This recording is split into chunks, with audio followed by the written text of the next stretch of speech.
శ్రీరామ జయ రామ జయ జయ రామ.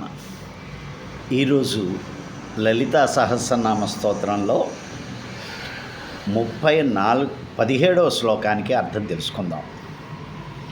కామేశ జ్ఞాత సౌభాగ్య మార్దవోరుద్వయాన్విత మాణిక్య మకుటాకార జానుద్వయ విరాజిత.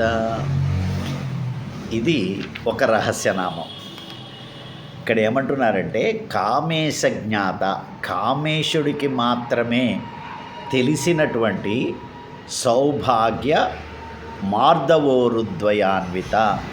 అమ్మా, నీ సౌభాగ్యం శుభగత, నీ సౌభాగ్యం పాతివ్రత్యాన్ని తెలిపేటువంటి పదం. ఈ సౌభాగ్యం, అమ్మవారి యొక్క సౌభాగ్యం తెలిసింది కేవలం ఆ కామేశ్వరుడికి మాత్రమే అంట.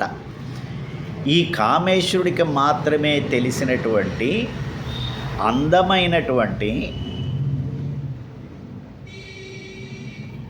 ఊరువులు కలిగినటువంటిది, తొడలు కలిగినటువంటిది అని ఇక్కడ చెప్తున్నారు. అంటే అమ్మవారి యొక్క జ్ఞానం పూర్తిగా తెలిసినవాడు ఒక్క కామేశ్వరుడే. అమ్మవారి గురించి మనం గనక తెలుసుకోవాలంటే ఆ కామేశ్వరుడి యొక్క అనుగ్రహం మనకు కావాలి.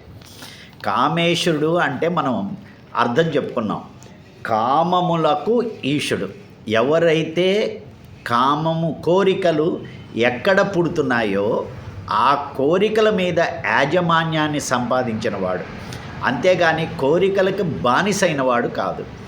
అంటే అమ్మవారిని పరిపూర్ణంగా తెలుసుకోవాలంటే కోరికలకు బానిస కాకుండా కోరికలని యజమానత్వం తన కంట్రోల్లో పెట్టుకోగలిగిన వాడికి మాత్రమే అమ్మవారి యొక్క పరిపూర్ణత అర్థమవుతుంది అని చెప్పటానికి, అమ్మ కామేశ్వరుడికి మాత్రమే నీ యొక్క ఆ ఊరుల యొక్క సౌభాగ్యం, అందం ఆయనకి మాత్రమే తెలుసమ్మా అంటూ మర్మగర్భంగా ఇక్కడ మనకి చెప్పారు.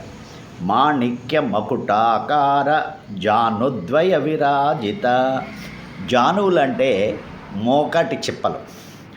ఈ మోకాటి తలాలు ఎలా ఉన్నాయట? మాణిక్యంతో పొదగబడినటువంటి కిరీటంలాగా, మకుటాలలాగా, కిరీటాలలాగా ఉన్నాయట. చిన్న చిన్న కిరీటాలుగా లాగా ఉన్నటువంటి మోకాటి చిప్పలు కలిగి ఉన్నది అని అమ్మవారి యొక్క జానువుల్ని వర్ణిస్తున్నారు. మోకాటి చిప్పలు ఎలా ఉన్నాయో వర్ణిస్తున్నారు. ఇది ఈరోజు మనం అర్థం చేసుకోవాల్సింది ఏంటంటే, అమ్మవారి గురించి పరిపూర్ణమైనటువంటి జ్ఞానం మనకి కలగాలంటే శివుని యొక్క, కామేశ్వరుడు యొక్క అనుగ్రహం ఉండాలి. కామేశ్వరుడు అంటే కామములకు యాజమాన్యం వహించేవాడు, అంతేగాని కామములకు, కోరికలకు బానిస కానివాడు. ఆ కోరికలకు బానిస కానివాడికి మాత్రమే అమ్మవారి యొక్క పరిపూర్ణమైనటువంటి జ్ఞానం కలుగుతుంది అని చెప్తున్నారు. శ్రీరామ జయ రామ జయ జయ రామ.